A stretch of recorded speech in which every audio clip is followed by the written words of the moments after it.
আলাইকুম এই সকল বাংলাদেশের সকল মুসলিম কান্ট্রিকে বাংলাদেশের কান্ট্রি সকলকে বলতে আসি আপনার সৌদির কালচারের মধ্যে যত টাকা খরচ যায় এত টাকা মা বাপের দিয়া দেয় একটা মেয়ে হইলে হাজব্যান্ডে দিয়া দেয় মেয়ে দিয়ে এরপর তরফর বিবাহ করে যত টাকা খরচ যায়।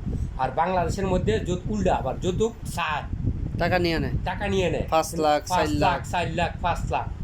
কিন্তু কাবিনটা মহারণা হক একটা মেয়ের টাচ করার আগে মহারণা হকটা আদায় করতে হয়, দিয়ে দিতে হয়। কিন্তু একটা ছেলে আমরা 4টা ভাই আছি, 4টা ভাই বিবাহ করছি। একটু আপনি খালি আমার ভাই মফিজ একটু ব্যবহার আছে 25,000 টাকা যৌতুক নিয়েছে, আর একটা ভাই আমরা যৌতুক লইছি না। 3 ভাই, একটা ভাই ফার্স্ট বিয়ে করতে এটাও যৌতুক লইছি না, আর একটা ভাই আমার যাতে ভাই বিয়ে করতে এটাও যৌতুক লইছি না। আমি লইছি যৌতুক মাত্র 50 টাকা। আর একটা বিবাহ করছি আমি 10,000 টাকা হালাত করে বিয়ে করছি। আমার ফারুক মামা এমন জীবিত আছে ইসাপুরার, আমি একটা টাকাও আমি যৌতুক লইছি না এনতে।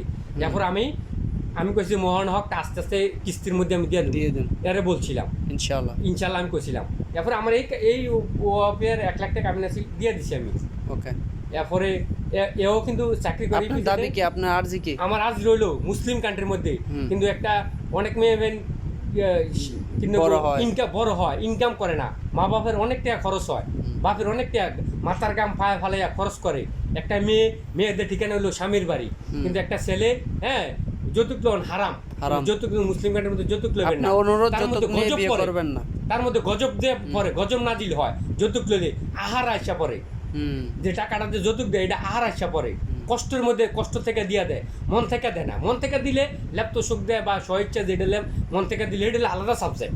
কিন্তু চাইয়া লইলে এটা কিন্তু যৌতুক, চাই লইলে মনের মধ্যে কষ্ট লাগে, তার মধ্যে গজব দেয়া পরে গজব নাজিল হয়। কেউ যৌতুক নেবেন না, কিন্তু গজব নাজিল হয় এটা অবশ্যই। আসসালামু আলাইকুম, আমি 27 সাজ্জাদ প্রধানমন্ত্রী লিডার বলছি।